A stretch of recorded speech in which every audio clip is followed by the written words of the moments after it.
देखिए भाई, coaching industry भी एक बहुत बड़ा सोर्स है जॉब क्रिएशन का। ओके, अब तक कोचिंग क्या थी, जैसे प्राइवेट ट्यूशन, ये नॉर्मल कोचिंग के नाम पे चलती थी। दुनिया में भी मतलब और भी देशों में ट्यूशंस होते हैं, बट वहाँ कोचिंग इंडस्ट्री नहीं है। इंडिया में कोचिंग इंडस्ट्री है, ठीक है। Education is a industry in India, और इसमें कोई बुराई नहीं है। मैं आपको बता दूं, अगर आप इसको हल्के में ले रहे हो तो इतनी बड़ी इंडस्ट्री है ये, जो टॉप की अभी जो एडटेक कंपनी है इंडिया की, इसको जिसको आप लर्निंग ऐप बोलते हो, तो उसकी भाई पता है सालाना मतलब उस कंपनी की कीमत कितनी है? 1 लाख करोड़ है।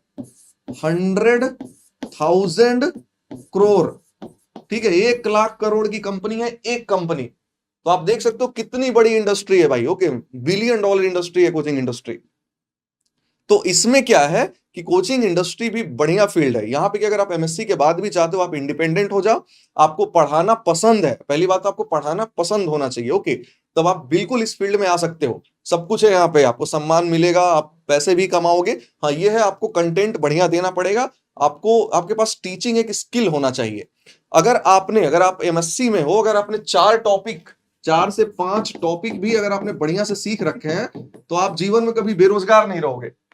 ठीक है, अगर आप बहुत बढ़िया से 4-5 टॉपिक को ही पढ़ा लेते हो, तो आप कभी जीवन में बेरोजगार नहीं रहोगे, बहुत बढ़िया सब कुछ चलेगा जीवन में।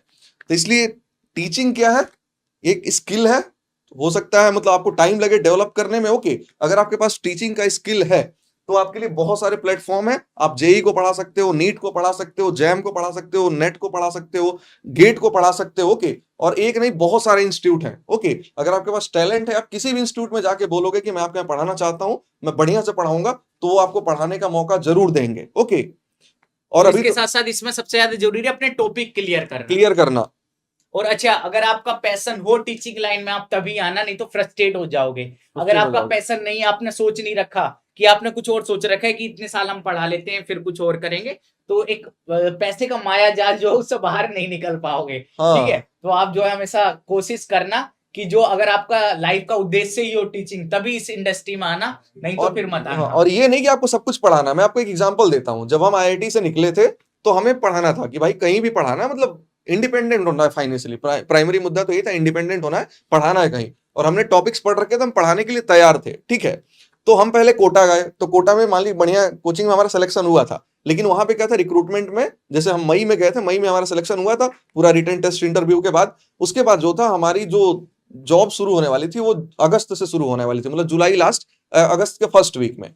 तो हमें ये लगा कि भाई, पर्सनली मुझे भी यही लगा कि भाई अब 2-3 महीने बाद यहाँ बुलाएंगे ये, तो 2-3 महीने में क्या करूंगा। तो उसके बाद मैं कोटा से दिल्ली आ गया। मैं सोचा यार दिल्ली में भी तो बहुत सारी कोचिंग है, मैं ढूंढ लेता हूँ। तो अब वहां पे मैं कहाँ अप्लाई करता, मैंने सीधा अपना रिज्यूमे लिया और मैं 5-6 कोचिंगों में पहुंच गया कि भाई ये मेरा रिज्यूमे है, मुझे केमिस्ट्री पढ़ानी है। तो अब विश्वास नहीं मानेंगे, जिस जिस जगह मैं गया सबने मुझे डेमो के लिए कहा। ओके, और जहां जहां मैंने डेमो दिया, तो मतलब कई जगह जो है वहां बोला भी गया कि ठीक है आपको हम सेलेक्ट करते हैं। ओके, तो वहां पे मुझे जो सबसे बढ़िया सैलरी मिल रही थी, वहां मैंने पढ़ाना शुरू किया। हालांकि 15 दिन बाद छोड़ दिया था, क्योंकि हमने मेडिकम शुरू कर दिया था। ओके, तो इसलिए अगर आपको अपने टॉपिक के पे कॉन्फिडेंस है, तो आप कहीं भी जाके बोलेंगे मुझे पढ़ाना है, तो वहां आपको पढ़ाने को मिलेगा। क्योंकि भाई इंस्टीट्यूट को क्या चाहिए, इंस्टीट्यूट को चाहिए बढ़िया टीचर। ओके, जिसको कंटेंट डिलीवरी पे कमांड हो, स्किल बढ़िया हो। ठीक है, तो अच्छा, ये सब कुछ जो बातें है हैं। कमेंट के रिप्लाई कर देते हैं, विमल सर भी आ जाइए। चलिए अब आ तो जाइए। तो ये भाई, तो कोचिंग इंडस्ट्री भाई बढ़िया इंडस्ट्री, एकदम रिस्पेक्टेड इंडस्ट्री है, अच्छा, बढ़िया है। आप इसमें भी आ सकते हैं, आप अपने टॉपिक लेके। अगर आपको कोई प्लेटफॉर्म नहीं भी मिल रहा, अगर आप कहीं बिजी भी हैं, तो आप भैया एक यूट्यूब चैनल बना लो, वहां पे पढ़ाना शुरू कर दो शुरू में। ओके, वहां से भी आप जो है, अगर आपके कंटेंट वहां पे बढ़िया है, बच्चे आपको फॉलो करते हैं, तब भी आपका फ्यूचर बढ़िया, आप कहीं ना कहीं बढ़िया कर लोगे। ओके, अच्छा, एक जो है बार बार क्वेश्चन आ रहा है कि इंटीग्रेटेड पीएचडी। Integrated PhD. ठीक है भाई, तो देखिए अब क्वेश्चन आंसर सेशन है। जो भी आपके क्वेश्चन है, आप बारी बारी हमसे पूछते जाइए। और ये जो जो भी अभी जॉब्स हैं, उनको हम अलग अलग से आपको वीडियो देते जाएंगे, जो भी एक एक टॉपिक है।